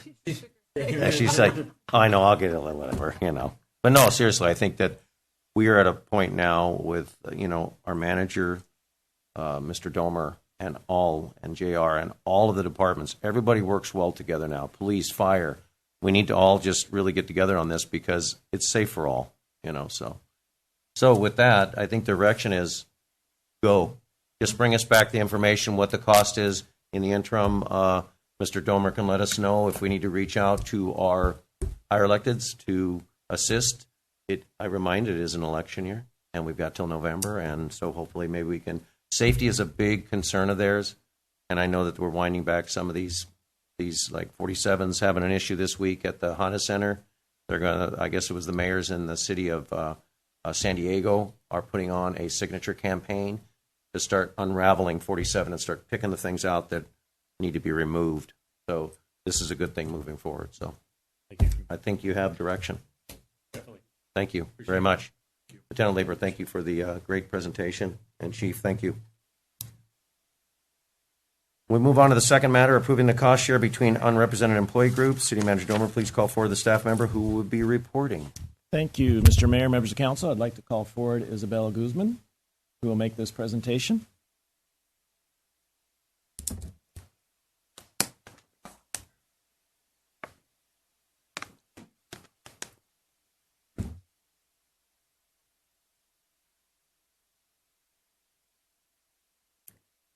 Good evening, Honorable Mayor and City Council. As Ken said, my name is Isabella Guzman, and I'm one of the accountants in the city's finance department. So tonight we're going to end with a very exciting topic, and that is CalPERS. Oh, boy. Tonight I bring forward a recommendation to adopt resolution numbers 24-11 for executive management, which are our department heads, 24-12 for executive administration, which is our city manager, and 24-13, which is our middle management group. These resolutions are necessary for approval of the employer contribution cost share between the unrepresented employee groups and the city. Recently, the council approved changes to employee contracts, which included a 2% share of the employer's costs for the city manager and a 1% share of the employer's cost for all other Classic CalPERS unrepresented employees. This would amount to a savings of roughly $40,000 per year. Resolutions 24-11, 24-12, and 24-13 are required by CalPERS to document that the unrepresented employees approved the cost share. These resolutions are the first step in approving the cost share between unrepresented employee groups, as we will need a simple majority of agreement from employees. This means that we need 50% of the signatures plus one per resolution. Should these resolutions be adopted and signatures collected, the next step will be Council's consideration of a resolution providing notice of the city's intent to approve a contract amendment with CalPERS, which will be brought back at a future date. Thank you, and I am available for any questions. Thank you very much. Great job. Very good job. Any questions for Isabella? I just want to clarify for our residents there that the share means that these employees are going to be paying extra for their CalPERS. 1% for our department heads, 2% for our city manager, and a 1% for our middle management extra that they will be paying towards their CalPERS. Yes. Any other questions for Ms. Guzman? We're going to go to public comment, and if we have any questions, we'll bring it back up. We're going to go ahead and open up public comment on this item. Any public comment on this item? We're going to close public comment and bring it back up to the dais. I just want to say that I do appreciate what the employees are doing, as CalPERS is one of the most difficult things our cities are faced with retirement and their investment structure, which is extremely poor, and it's on the backs of us and the employees that have to pay this for their poor investment policies, I guess you should say. But it's what we have. So, and I really do appreciate what the employers are giving for this, and our city manager also part of the employee group. So, with that, we have any conversation on this with Ms. Guzman, or how about a motion? Do they have to be separate? The attorney, do we need it in three, or do you do it all at once? All at once. Okay, I'd like to move to approve resolution number 24-11, also resolution number 24-12, and resolution number 24-13. Motion. Okay, vote please. Resolution number 24-11, 24-12, and 24-13 was approved 5-0. Ms. Guzman, you convinced us so convincingly that it was just a quick one. Thank you. You did a fantastic job. Thank you very much. Okay. We move to public comments. We're going to open up public comments. Is that correct, Mr. Domer? Do we have any public comments? Ms. Beauchamp.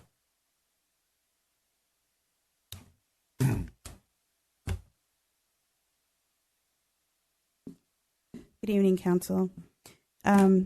First, I'd like to thank the Laverne Police Department, as well as Claremont, for having motorcycle officers monitor Baseline Road and trying to help curtail the speed that's going on there. I'm sure the comments that I made at the last meeting and others have in the past, as well as going on that ride along, and the officer that I rode with, Officer Lua, we drove by there and I showed her firsthand.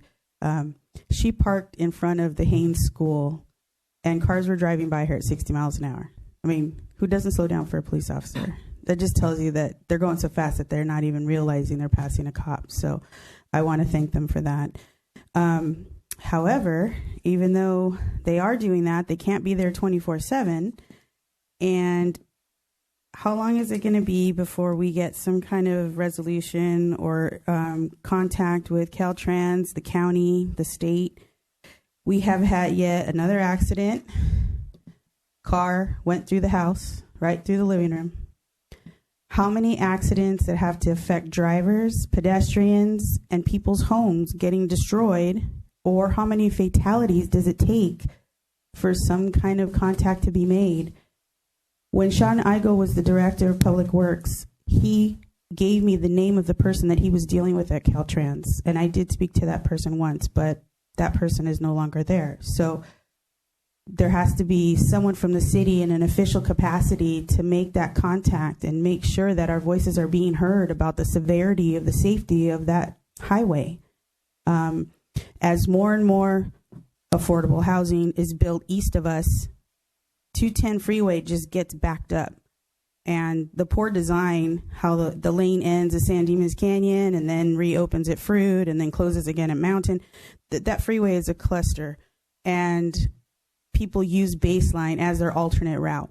I know I did it before the 210 even was built going forward. So it's definitely something that needs to be addressed. So I'm hoping that we don't have to look at pictures of cars in living rooms, as Mr. Henley is in present here. He knows firsthand with the Billy accident that took place. The other thing that I want to address is it's just coincident how Mayor Pro Tem Lau was speaking of mutual beneficial working together. Why is it that the University of La Verne is not helping to support the surrounding businesses? A La Verne resident parked in Lot E and in the evening time and was patroning a business nearby and received a citation. She sent me a picture of it. This is what the parking lot looked like at the time of the citation. There are 4 cars in this lot. Tell me, how is it that she's parking there is preventing a student from attending a class or a staff member from teaching a class? This lot is not being utilized properly. And I'm really disappointed that, maybe there should be some kind of a warning, like, okay, we know people are going to the businesses across over on D and 3rd and such. Why don't we educate the public, let them know this lot is not, allowed to be parked in during certain hours, but then otherwise, on a Friday evening, Saturday evening, there's no classes being taught. I know there are some classes on the weekends, but physical attendance is very minimal at the university, as many classes have gone online or through Zoom. So I think because Mayor Pro Tem Lau is on the board of trustees, it would come from you that it would be something that's important, because as we just finished discussing how important our businesses are to our city, if we're not providing parking for the people to patron their businesses, you're defeating the purpose. There's only so much parking on D Street and 3rd, and people are only going to walk so far, especially with the majority of our residents being older. Especially at night, it's cold, it might be raining, so we need to make some accommodations for them. So I would like to see that get addressed. The other issue about that citation is the signage. This is a poor picture of it, but when you pull into Lot E, and this is on 3rd Street, right across the street from the police station, these signs are angled away. So when you pull into the driveway, the signs are not forwarding, facing the driver of the vehicles. They're like towards the sidewalk. So it's very easy for a driver to not notice those signs. And the other thing on there is that it says pay here with a QR code. I know many people who do not know how to operate QR code. I mean, if we not remember the days of COVID when we'd go to a restaurant and you had to do QR to get your menu, and people are like, what the heck is that? So yeah, this is doing a disservice. Not everybody has the availability to do this. So there has to be another option. If the university is going to continue to enforce this, there must be another option available for people. Just like the city, they're closed on Fridays, but you can still go to the machine and get a parking permit for the weekend. So there has to be something else provided to the residents. Can you give that ticket and that information? You give it to the city manager, because I think we have an agreement with the university, and because I heard this from some other people and didn't get a chance to talk to the city manager, but let him deal with the university to find out, because there is an agreement, and that was a ticket issued by the security on campus, not by our police department at all. It was security police. Right. So, but the signage, however, does state that it's 24/7. It says it right on there. Well, so we'll have a discussion. Okay. I appreciate that. I'll email Mr. Domer. That way he has everything in color. That's great. That's great.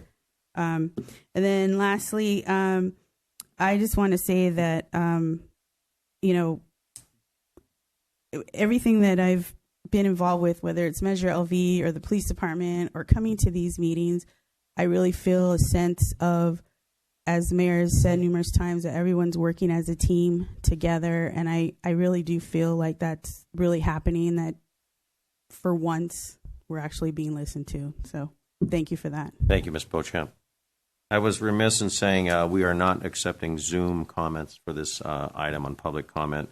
And just to remind everyone that Brown Act prohibits the City Council from engaging in discussion on any item not appearing on the posted agenda. However, your concerns, as we just talked about, will be referred to staff and placed for discussion at a later date.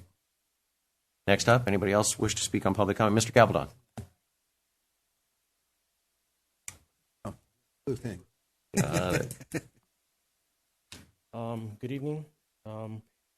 Real quickly, in follow-up to what was presented earlier regarding the police request, 100% support it.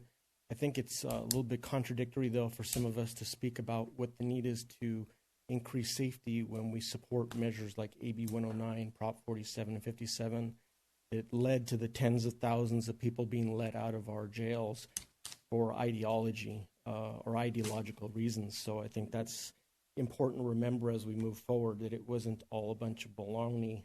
It was real. And also the mention of darkness and safety. I mentioned that about 2 months ago in the meeting here about the 99-cent store being dark and the lights off, and I believe the city has the authority to impose some sort of ordinance that says that abandoned sites or properties should be lit up at night if they're deemed unsafe, and it's still dark as all get out. So I think, you know, there's some work there to be done. And then I want to preface my final comment here with I truly believe that everybody on the council is a good person, but that doesn't always mean that you make the decisions that always are best, at least in my opinion. And lots of people want to blame others for divisiveness in the community, but a lot of it they bring on themselves. In the last couple of weeks, certain members of this council, adding to a similar instance in 2022 where the citizens of Laverne had been without their express direction to the council to do so, promoted individuals outside our city politically. I'm here to ask this body for a bold move and for the courage to put into place policy that would prohibit anyone in this council and future councils and anyone else who would act in an official capacity as a representative of Laverne to be prohibited from publicly using their title and or position in any public endorsement of an external/outside organization or person having or hoping to have partisan political influence in our city. If you choose not to consider this as a fair and reasonable protection for the citizens of Laverne, especially now that district voting has broken down our walls for local protections and who we can collectively choose to represent us as a whole, then as an alternate measure, I see no good reason why going forward, and I say this because of some of the actions that I've seen lately, that the citizens of Laverne be privy to and demand that each council member and candidate for council be required to publicly disclose their political affiliations so that the people of Laverne can more transparently understand who it is they're choosing as a representative and the potential for what policies, political figures, and organizations they might choose to align themselves to. I bring this up in follow-up to my questioning the last council meeting as to why 2 council members were not supporting Supervisor Barger and why they instead are publicly endorsing Assemblyman Holden.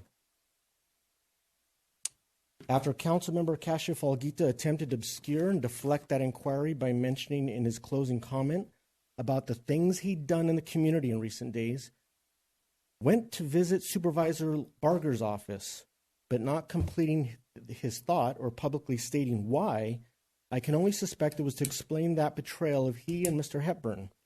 This coming from their public endorsement of Mr. Holden, willfully betraying her and this community despite her personal efforts and stalwartly support of Laverne with recent concerns regarding the juvenile detention facilities Afflerbomb Page in District 4 and adjacent to District 3, and additionally curious, her more recent efforts pulling funding support for the 740 housing project, also bordered by District 4. What more could she do for us? If you haven't heard the news, you heard it here tonight. LA County just publicly announced their intentions to shut down the two largest juvenile facilities, Barry G. Nydorf and Los Padres, making you wonder, where will all those individuals be relocated to? Will Barker fight as hard for us, knowing she does not have the support of our mayor and council member, Kasia Falguita? But because the political favors come due and your implied partisanship, you both by your actions expose yourselves to the scrutiny and seemingly look to invite greater political influences into our special city. Of your choices, you have risked Laverne will not be the same as you continue to aid in the breaking down local controls, enabling your partners to collect on their favors, and not just wholly for the benefit of Laverne. Thank you. Thank you, Mr. Gabaldon. Anyone else wish to speak? Public comment? We're going to go ahead and close public comment. Councilmember Johnson. Council comments. We have a very important election to come to vote for here, March 3rd, 5th, excuse me. 3-5. I caught him on. It'll teach you. Please do your research and please vote in this upcoming election. Thank you. Councilmember Crosby. I just want to talk about the Laverne Historical Society, and I know this weekend it is the Get on a Bus trip. I had the privilege, and I went on the presidential walk 2 weeks ago, and we went down, met at the University of Laverne. It was a great hour and a half, 2-hour walk around the university and really learning about the history of the presidents. And the bus trip is the continuation of that, now going around and looking at where they lived. And then the final act will be going to the cemetery, looking to where they're at now. It was very informative. Being a history major myself, I really, truly enjoyed the program. And it was free to go there. And they took historical members and guests on the walk, and it was really good. So appreciate these things that happens in our city. Also on the 9th, the special needs dance was fabulous. 160 people was at the dance. It was a great event, and appreciate our community services department and what they do to help out all of our residents there. Next week, we have the YFAC Youth and Family Action Committee meeting on next Tuesday in the chambers. Or are we doing construction? Just make sure. In the chambers. So come at 6:30 next Tuesday. Also, the Foothill Transit, which I'm a part of as well, they have bus passes for our students. You can get those bus passes free from your local colleges at Cal Poly, ULV, Mount Sac, Citrus, to get other means to get transportation to school. The bus is there for them as well. So thank you, and please vote. Councilmember Cash. Well, despite all the rains that we had, I want to thank our city staff, our fire, and our public works for being out there, standing at the ready, because I know there's just so much rain that we've had throughout the whole month, and especially what we're having right now. And I've seen our amazing staff go out there. Is my mic on? Okay, thank you. Oh, great. I was, I kept looking at this. Anyhow, so yeah, I want to thank you guys. I see you guys out there, just for the fires out there patrolling, waiting for for a flood or anything else. Not coming out there. Knock on wood doesn't come by, but you know what? You guys stand at the ready in our public works and our law enforcement, protecting our community as well, so nobody takes advantage during some of these times to get out there and abuse that. We have, Tim Hepburn's. Did I mention your birth date again? Okay, great. Thank you so much. You know what? That's all we have to report. 62.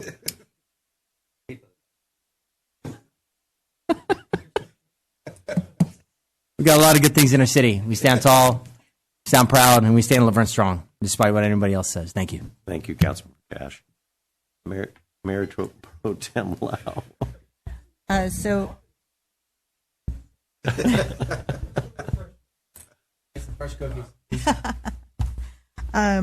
Earlier this month, Councilmember Crosby and I attended the Bonita Unified School District State of the District. I believe that is available online for anybody that was not able to go, but it is really impressive to see what the students in both Laverne and San Dimas have really been up to and what our teachers have been up to.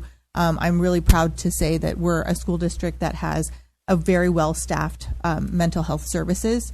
And I think that goes a long way in providing the support and the encouragement that students need to succeed. So it's really great to see amazing things that folks can accomplish. So if you haven't had a chance to see it, I do believe it is available online. I encourage you to take a look. It is really impressive to see what our school district is all about. Just a quick announcement, I should have done it earlier. The Tri-City Mental Health Authority will be having a meeting tomorrow night at 5 p.m. And so, I talk about this a lot, and I do hope that at some point you do get to take a look on their website or check out their services, but they do provide a lot of vital services for our surrounding 3 cities. So for Laverne, Pomona, and Claremont. So, and if you'd like, you can attend the meeting via Zoom.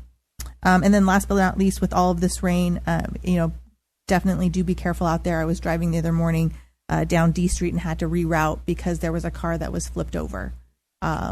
Luckily, from what I understand from Chief Gonzalez, that person was able to walk away. I don't even know how. That thing was completely flipped over. I mean, just crazy.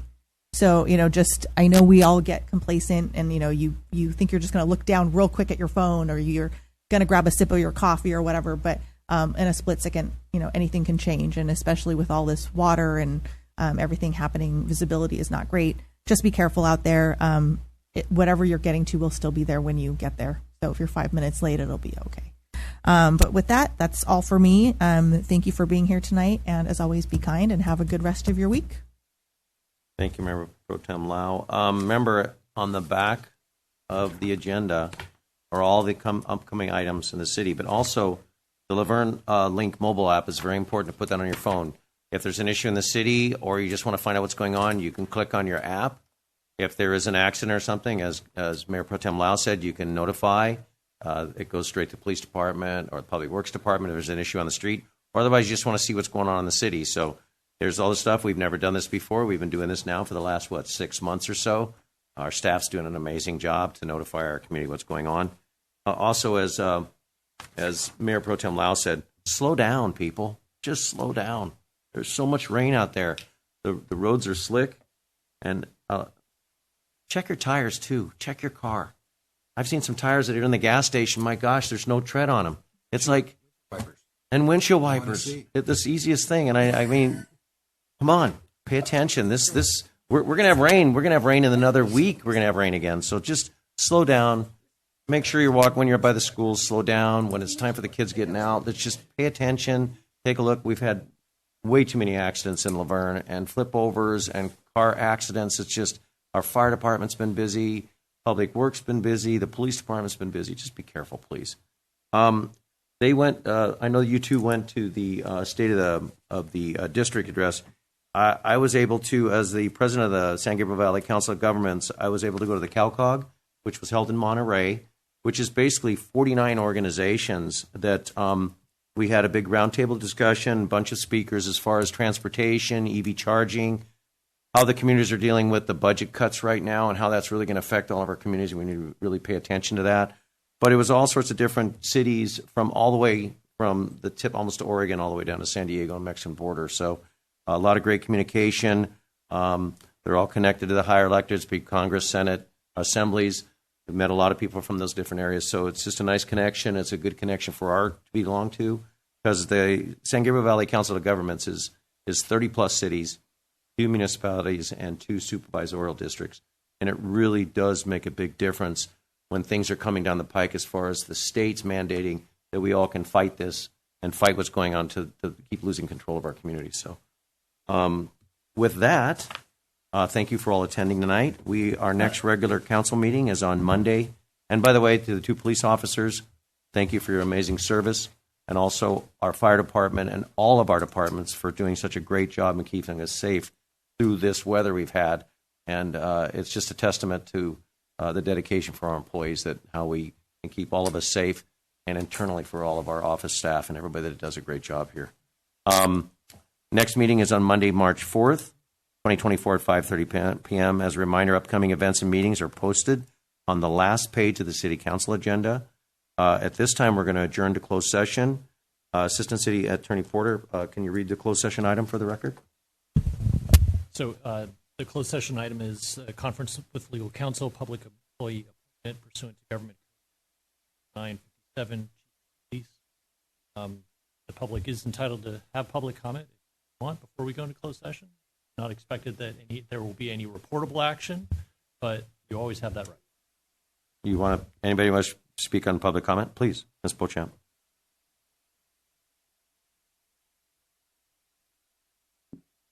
I'm not really sure how that process goes, if it has to go to an open situation to allow officers from other cities or agencies to apply for that. But I would hope that we would hire within.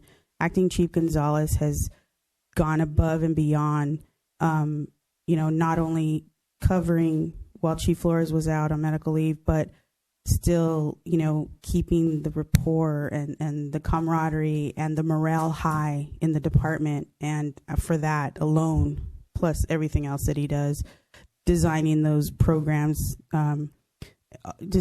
it's amazing. He really is exemplary when it comes to law enforcement. And so I would hope that our city would find that in his favor and make him our new chief. Thank you. We're going to have to widen the doorway. He's not going to be able to walk out of the building with all those beautiful comments. Thank you. That was very nice of you. We'd appreciate that. Anyone else wish to speak on public comment on this item? Come on, Mr. Henley. Don't be shy. I know you're not. 15 St. Mark Avenue. I also agree. I think we ought to just go ahead and make him the chief. I don't see any reason for messing around with anything else. How long do you want to drag this thing out? Man, a few words, Bill, aren't you? How long do we want to drag it out? Let's just do it. It's easy. He's done a good job. He knows the area. He knows the routine. I just don't see any other way. So that's it.